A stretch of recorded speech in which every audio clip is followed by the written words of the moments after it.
Assalamualaikum warahmatullahi wabarakatuh.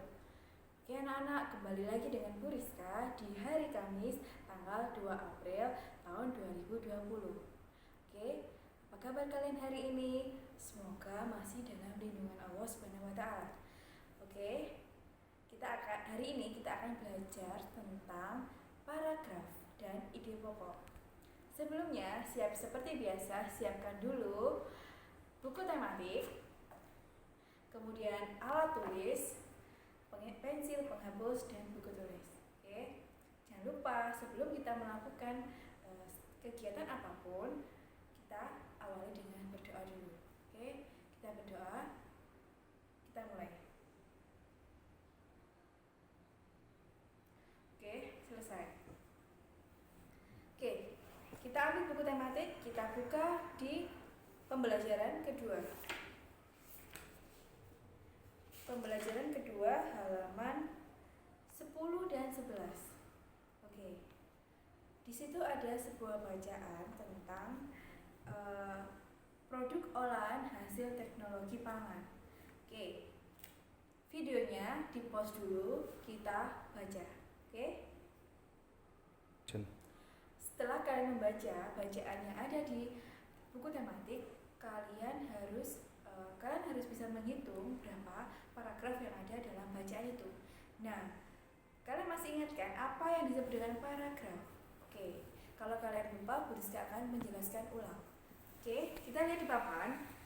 Paragraf adalah susunan kalimat dalam bacaan yang terdapat kalimat utama atau ide pokok dan kalimat penjelas.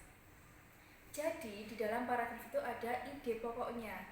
Nah, apa itu ide pokok? Ide pokok di sini adalah gagasan utama dalam sebuah paragraf, biasanya terletak di awal kalimat dengan paragraf. Nah, di dalam paragraf ada ide pokok. Ide pokok terletak di awal kalimat dalam paragraf. Nah, coba sekarang kembali lagi ke bukunya, ke buku kalian. Kalian hitung berapa paragraf yang ada di dalam bacaan. Sebelum kalian mencari ide pokok, kalian hitung dulu paragrafnya. Bagaimana cara mengetahui paragrafnya? Nah, kita lihat contoh paragraf. Biasanya itu baris pertama diawali dengan tulisan yang menjorok ke dalam. Nah, ini baris pertama. Biasanya di sini ada kalimat. Diakhiri dengan titik, kemudian berganti ke paragraf selanjutnya, itu baris pertamanya diawali dengan tulisan yang menjorok ke dalam. Nah, ini paragraf 1, ini paragraf 2. Oke, sekarang kalian pause videonya, kalian lihat, kalian hitung ada berapa paragraf yang ada dalam bacaan ini. Oke, dalam bacaan ini ayo kita mulai menghitung paragrafnya. Oke, ini ada paragraf pertama, kemudian paragraf kedua, paragraf ketiga, paragraf keempat, paragraf kelima, dan paragraf terakhir yaitu paragraf keenam. Nah, jadi di bacaan ini ada berapa paragraf? Betul, ada 6 paragraf. Nah, setelah kita mengetahui berapa paragraf yang ada dalam bacaan, langkah selanjutnya adalah mengetahui atau mencari ide pokok. Ingat, ide pokok adalah gagasan utama dalam paragraf, biasanya terletak di awal kalimat, Oke, sekarang kita lihat ya. Kita coba mencari ide pokok di paragraf pertama. Oke, ini adalah bacaan di paragraf pertama. Ingat, ide pokok adalah kalimat pertama dalam paragraf. Kalimat pertama adalah ini. Aku mengunjungi Paman Kardi di Boyolali selama liburan. Nah, jadi ide pokok pada paragraf pertama yaitu aku mengunjungi Paman Kardi di Boyolali selama liburan. Nah, dari sini kalian paham? Oke. Kalau kalian masih belum paham, coba kalian tekan tombol pause lalu review lagi video yang sebelumnya, kalian ulang, kalian cermati agar kalian lebih paham. Oke, sudah. Sekarang tugas kalian adalah mencari ide pokok di paragraf kedua, paragraf ketiga, paragraf keempat, paragraf kelima, dan paragraf keenam. Kemudian kalian tulis di halaman 12. Oke, dibuka dulu halaman 12. Nah, di situ ada perintah, tuliskan 5 hal yang kamu temukan dalam teks di atas. Oke, jangan lupa ya, diawali dari paragraf kedua sampai paragraf yang keenam. Ide pokoknya ditulis di halaman 12. Oke, kalian tekan tombol pause, kalian kerjakan dulu terlebih dahulu. Nah, bagaimana tugasnya tentang mencari ide pokok? Mudah bukan? Oke, sekarang kita lanjut ke materi selanjutnya, yaitu tentang membuat kalimat tanya. Sebelum kalian membuat kalimat tanya, coba dilihat di buku tematik halaman 12. Ya, kita buka di halaman 12. Di situ ada Dika yang sedang menerima surat dari sahabatnya.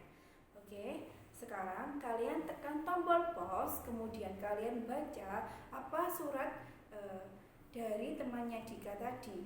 Ya, kalian baca halaman 12 sampai halaman 13. Silakan membaca. Setelah kalian membaca surat dari sahabat Dika tadi, sekarang kalian buka buku tematik halaman 14. Nah, di situ ada sebuah soal tentang cara membuat kalimat tanya yang baik dan benar. Kalian sudah paham bukan bagaimana cara membuat kalimat tanya? Apa masih lupa caranya? Oke, sekarang akan Bu Rizka beri petunjuk atau pengertian tentang bagaimana cara membuat kalimat tanya. Oke, kita lihat papan dulu ya. Nah, kata tanya atau kalimat tanya diawali dengan kata tanya apa, di mana, kapan, siapa, mengapa, bagaimana, dan berapa. Oke. Kata tanya apa ditunjukkan saat kita bertanya tentang suatu kegiatan yang dilakukan orang lain. Kemudian kata tanya di mana untuk menerangkan menerangkan tempat. Kemudian kata tanya kapan untuk menerangkan waktu. Kata tanya siapa sudah pastinya untuk menerangkan orang. Kemudian kata tanya mengapa untuk menanyakan sebuah sebab. Biasanya kata tanya mengapa dijawab dengan karena. Oke. Kemudian kata tanya bagaimana untuk menerangkan cara. Kata tanya berapa untuk menerangkan jumlah. Oke, dari sini paham? Kalau belum paham, kalian bisa tekan tombol pause lalu mereview lagi apa yang Bu Rizka terangkan. Oke, sekarang Bu Rizka akan memberikan satu contoh bagaimana cara membuat kata tanya yang kita sudah ketahui jawabannya. Oke. Cara membuat kalimat tanya yang sudah kita ketahui jawabannya. Oke, jawabannya adalah saya sekolah di SD Islam Al-Kautsar Krian. Di sini sudah dijelaskan, dia menerangkan tempat. Saya sekolah di SD Islam Al-Kautsar. Menerangkan tempat. Oke, yang menerangkan tempat adalah dengan menggunakan kata tanya di mana. Jadi, nanti kalimat tanya harus ada kata tanya di mana. Oke? Kalimat tanya yang merupakan jawaban dari ini yang menerangkan tempat adalah dengan menggunakan kata tanya di mana. Jadi, di mana kamu sekolah? Jangan lupa karena kalimat tanya harus diakhiri tanda tanya. Oke, dari sini paham? Nah, agar kamu lebih paham tentang apa yang sudah Bu Rizka jelaskan, coba kamu buka halaman 14 tadi. Kamu kerjakan soal latihan nomor 1 dan nomor 10. Oke, yuk tekan tombol pause-nya, kita kerjakan soal latihan nomor 1 sampai nomor 10. Setelah kamu selesai mengerjakan, berarti kegiatan pembelajaran hari ini sudah selesai. Oke, jangan lupa ya, tadi kita sudah belajar tentang paragraf, ide pokok, dan kalimat tanya. Oke, sebelum kita menutup pembelajaran kita hari ini, kita bersihkan dulu alat tulis dan buku yang sudah kalian siapkan tadi. Oke, kita bersihkan dulu ya. Nah, setelah itu kita tutup pembelajaran kita ini dengan berdoa. Oke, kita berdoa dimulai.